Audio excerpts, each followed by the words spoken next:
number of daily cases of COVID-19 in the country has yet to go down, despite prohibitory orders in place in over 70 districts. And with the new variant of coronavirus confirmed in the country, the situation does not seem to augur well for days ahead. However, on a brighter side, the country has also reported the highest number of recoveries yesterday, suggesting that the health system has slowly revived amid the crisis. Good morning, I'm Sarah Sapsanama, and these are the headlines of the hour. Nepal registers the highest daily COVID-19 recovery at 7,989.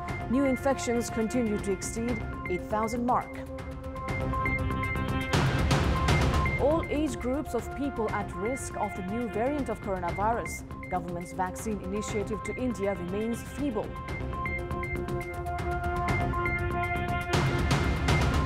President Joe Biden suggests Israel Prime Minister for a significant de-escalation in the Gaza conflict.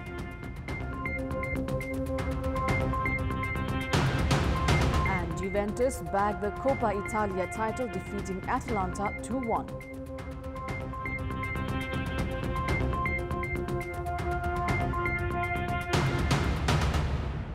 Nepal has reported the highest number of recoveries per day from coronavirus yesterday. 7,989 COVID patients registered full recovery in the past 24 hours, taking the national recovery tally to over 360,000.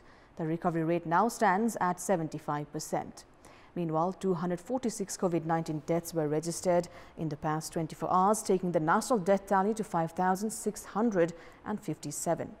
Likewise, 8,064 COVID-19 cases were also reported in the past 24 hours.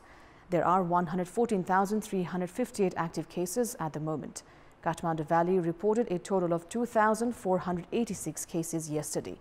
The Health Ministry has informed that there are 1,618 individuals in intensive care units, while 381 are on ventilator support. 854 individuals are in various quarantine centers across the country.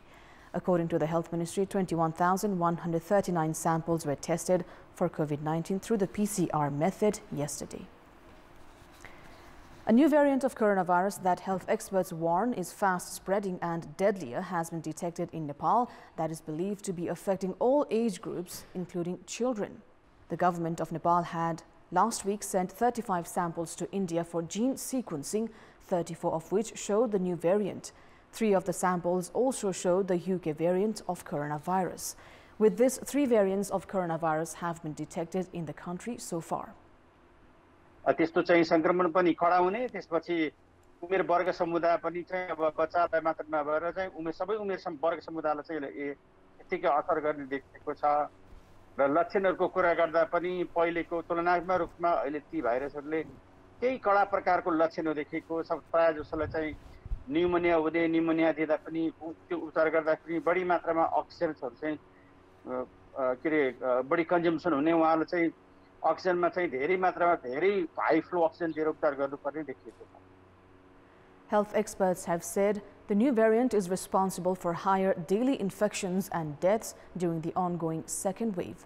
According to the Health Ministry, out of the infections reported in the past 13 months, 36,800 were below 18 years of age and 11% of the total infected are children. It may be recalled children were least affected during the first wave of the pandemic, with those infected showing only mild symptoms. However, the new variant has been proved to quickly cause severe pneumonia and breathing difficulties in the infected. Neighboring nation India has begun preparing for a third wave of infections that is expected to affect children the most. India has also begun preparing children's hospital to tackle the third wave. Over 1.5 million Nepalese waiting for second dose of Covishield vaccine are likely to be affected after India-based Serum Institute announced that it could not provide its vaccines immediately for any other country. The government had already paid the company for 2 million doses of vaccine, of which Nepal has received only half the quantity so far. Nepal had paid amount in advance to procure additional 1 million doses of Covishield vaccine developed by Oxford University and manufactured by Serum Institute, India. However, the Indian government restricted the company to export the vaccines after the second wave of pandemic gripped the country. Serum Institute, issuing a press statement yesterday, made clear that it will not be able to provide vaccines to other countries immediately. Now, the only option left with the government of Nepal is to approach UK government to procure AstraZeneca vaccines developed by Oxford University itself, as both the first and second doses should be similar. Foreign Ministry informed that the government has been contacting the UK government in this regard. Experts, however, doubt on the recent initiatives and urge the government to look for other options as well. Over 20,000 individuals whose insurance policy has been approved have yet to receive the insurance amount, as the government has yet to disperse the amount to the COVID Special Fund. The responsible Finance Ministry has yet to begin process to release the payment despite the lapse of over a month since it received official letter from the Insurance Board. Out of the 77,103 insured individuals whose policy were approved, 56,797 have received their insurance amount of over 5.48 billion rupees so far.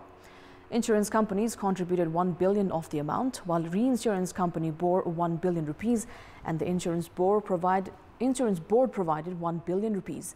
Likewise, additional 500 million rupees was used from the Risk Management Fund of insurance companies. The Finance Ministry is responsible for providing the 2 additional billion rupees that the insurance companies have paid. 20,305 of those insured are awaiting their payment. The Insurance Board had sent a letter to the Finance Ministry demanding for 3 billion rupees some 1.5 months ago. However, the ministry has yet to respond.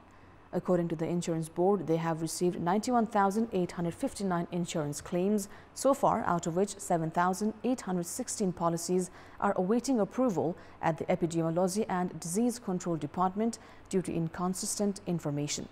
2,238 other claims have been returned to the insurance companies due to lack of document, while 727 have once again claimed for their insurance amount. Voting for the by-elections of Bagmati province for National Assembly member has been scheduled for 9 a.m. to 3 p.m. today. CPN-UML has posted the candidacy of leader Rambahadur Thapa, while the opposition parties have fielded the candidacy of Khimlal Devkota. Also contesting for the place is Krishna Bahadur Tamang from Nepal Mazdoor Kisan Party. The Provincial Election Commission has informed all preparations have been complete for the elections. The Commission has also said the elections will implement all safety protocols considering the coronavirus situation in the country. 3 voting centers have been established in Hetora's Bhutan Devi Higher Secondary School.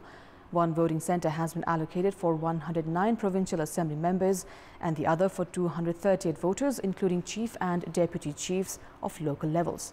Likewise, the 3rd voting center has been allocated for voters that have tested positive for COVID-19. The Commission has arranged for a mandatory PCR test for election officials, voters and security personnel participating in the by-election. Those who have not taken the PCR test will be tested through the antigen test ahead of voting. A total of 347 voters are expected to cast their votes today. Kathmandu Valley and other several parts of the country has witnessed moderate to heavy rainfall since early this morning due to the impact of Taute cyclone developed in the Arabian Sea. According to the Weather Forecasting Division, the weather has changed from yesterday and rainfall can be expected throughout the day today. The division has said mountainous regions will experience snowfall as well. India's Gujarat, among other regions, have been the most affected due to the Taukte cyclone. The effect of the cyclone will minimize as it comes to Nepal. However, the country is to experience winds and thunderstorms. Jumla witnessed the highest rainfall of 23.5 milliliters in the past 24 hours. Likewise, Dariltura has witnessed 15 milliliters and Dipal 14.4 milliliters of rainfall. According to the Weather Forecasting Division, Karnali, Sudur Paschim, Gandaki and Lumbini province are likely to experience moderate to heavy rainfall and thunderstorms today. In our Public Voice segment, we've asked locals in Sindhupalchok what precautions have they adopted to prevent coronavirus infections given high transmission rate in recent time. Let's take a look at what they had to say.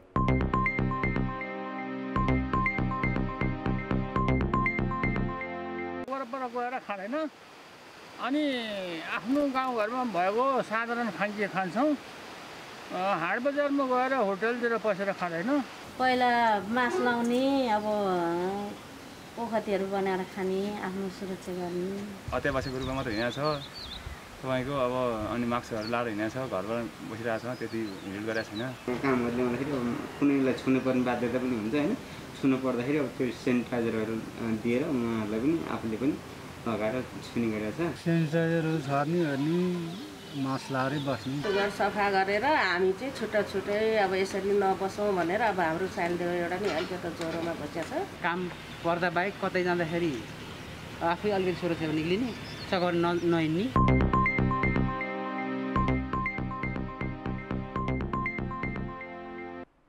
Time now for our segment Public Pulse, where you text us with your opinion.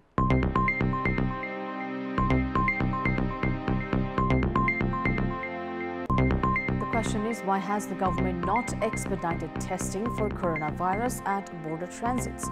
Your options are A, lack of capacity, B, negligence of government mechanism, and C, lack of initiative.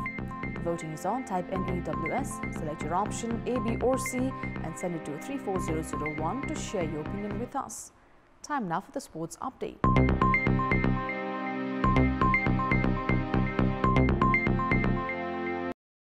Moving on, the Tokyo Olympics is scheduled to be held between 23rd July and 8th of August, while the Paralympics between 24th August and 5th of September. The Asian qualifiers for Taekwondo for these tournaments is to begin in Jordan at the end of this week. However, Nepali Taekwondo players have been barred from participating in the qualifiers as international flights have been halted due to ongoing second wave of coronavirus in the country. 12 players from 7 games were recommended for wild-card entries from Nepal, which includes the gold winner at the 13th South Asian Games, Bir Bahadur Mahara. Likewise, the list includes third in Asian rankings Bhupen Shrestha and winner of bronze medal at the 13th SAG Nima Gurum. These players were preparing to participate at the qualifiers in Jordan's Amman on Friday. Likewise, Para Taekwondo's Palesa Gobardhan, Vishal Garbuja and Srijana Khising too had been preparing for the qualifiers. However, as Jordan has enlisted Nepal as high-risk countries and requires any individual to stay in 14-day quarantine in any third country before entering its own territory. This meant Nepalese players preparing for the qualifiers have lost their chance to participate at the event. The other option left for the players is the wildcard entry, which sports enthusiasts say is highly unlikely, as Nepal has not played adequate number of matches that strengthens its ranks. That's all for the moment. Thank you for watching. Bye for now.